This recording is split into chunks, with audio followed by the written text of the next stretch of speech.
আসসালামু আলাইকুম ভিউয়ার্স, আজকের আমি আসলাম আপনাদের জন্য নতুন একটি রেসিপি নিয়ে। আজকের আমি সহজভাবে অল্প উপকরণে বানিয়ে দেখাবো ডিম আর পাউরুটি দিয়ে অনেক মজাদার এই নাস্তাটি। আপনারা বাসায় বিকেলের নাস্তায় তাড়াতাড়ি বানিয়ে ফেলতে পারবেন। সুস্বাদু এই নাস্তাটি ভালো লাগলে আমাকে কমেন্টে জানাবেন এবং আমার চ্যানেলটি সাপোর্ট করার জন্য লাইক কমেন্ট শেয়ার করে সাবস্ক্রাইব করে পাশের বেল আইকনটি ক্লিক করে দিবেন এবং ফেসবুক পেজ থেকে যারা দেখছেন তারা লাইক কমেন্ট শেয়ার করে আমার পেজটি ফলো করে দিবেন। এখানে আমি 4 পিস পাউরুটি নিয়েছি আর পাউরুটিটা আমি একটু টুকরো করে কেটে নিচ্ছি। আপনারা চাইলে হাত দিয়েও কেটে নিতে পারবেন, হাত দিয়ে টুকরো টুকরো করে ছিঁড়ে নিতে পারবেন, যার যেভাবে সুবিধা। এখানে আমি টুকরো টুকরো করে কেটে নিয়েছি। এখন আমি একটা বাটিতে সবগুলো পাউরুটি তুলে নিচ্ছি। এখানে চুলায় আমি একটা প্যান বসিয়ে দিয়েছি আর কিছুটা বাটার দিয়ে দিলাম। বাটারটা গলা পর্যন্ত অপেক্ষা করছি। এখানে সব বাটারটা কিন্তু গলে গেছে। আমি এখানে সব পাউরুটির টুকরোগুলো দিয়ে দিলাম আর হালকা আছে একটু ভেজে নিচ্ছি।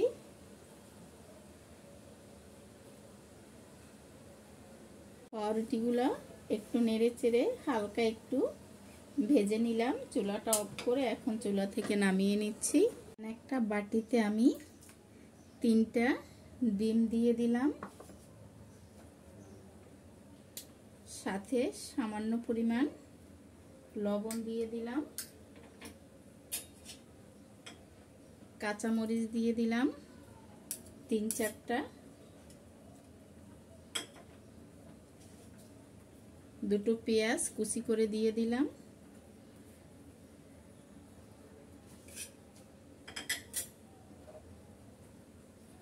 সামান্য গোলমরিচের গুঁড়ো দিয়ে দিলাম। এখন ভালো করে আমি একটু মিক্স করে নিচ্ছি।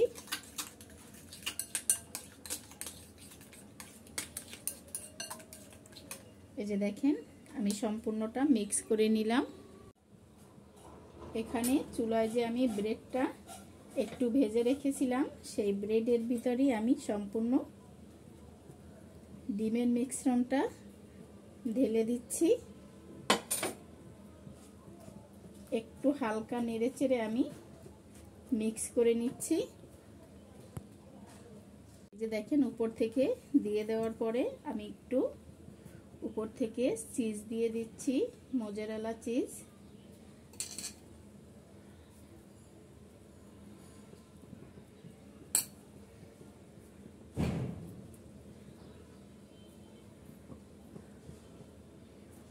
একটু হালকা করে অরিগানো দিয়ে দিলাম।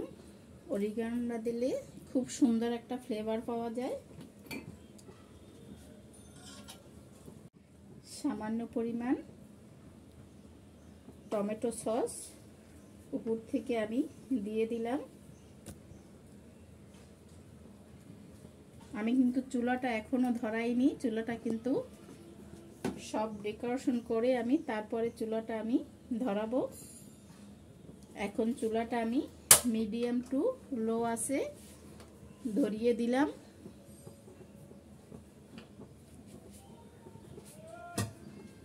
আর ঢাকনা দিয়ে ঢেকে দিলাম। আমি ঢাকনা দিয়ে ঢেকে 2 মিনিট মিডিয়াম টু লো আছে রাখবো। এই যে দেখেন আমি ঢাকনাটা খুলে দেখাচ্ছি। এখানে কিন্তু চিজটা সম্পূর্ণ গলে গেছে আর এটা আমার হয়ে গেছে পাউরুটি দিয়ে আর ডিম দিয়ে অসাধারণ এই নাস্তাটা। এখন আমি চুলাটা অফ করে দিলাম, চুলা থেকে নামিয়ে নিচ্ছি, একটু ঠান্ডা করে আপনাদের দেখাচ্ছি। এই যে দেখেন আমার ডিম এবং পাউরুটি দিয়ে অনেক মজাদার নাস্তাটা রেডি হয়ে গেছে। আমি একটু কেটে দেখাচ্ছি। এটা দেখতে যেমন সুন্দর, খেতে কিন্তু আরো ভালো। আপনারা বাসায় তৈরি করে খেয়ে দেখবেন, ভালো হলে আমাকে কমেন্টে জানাবেন। আর আমার চ্যানেলটি যারা এখনো সাবস্ক্রাইব করেন নাই প্লিজ তাদের কাছে অনুরোধ রইল আমার চ্যানেলটি লাইক কমেন্ট শেয়ার করে সাবস্ক্রাইব করে পাশের বেল আইকনটি ক্লিক করে দিবেন। আর ফেসবুক পেজ থেকে যারা দেখছেন তারা অবশ্যই লাইক কমেন্ট শেয়ার করে সাবস্ক্রাইব। ফেসবুক পেজ থেকে যারা দেখছেন তারা লাইক কমেন্ট শেয়ার করে পেজটি ফলো করে দিবেন।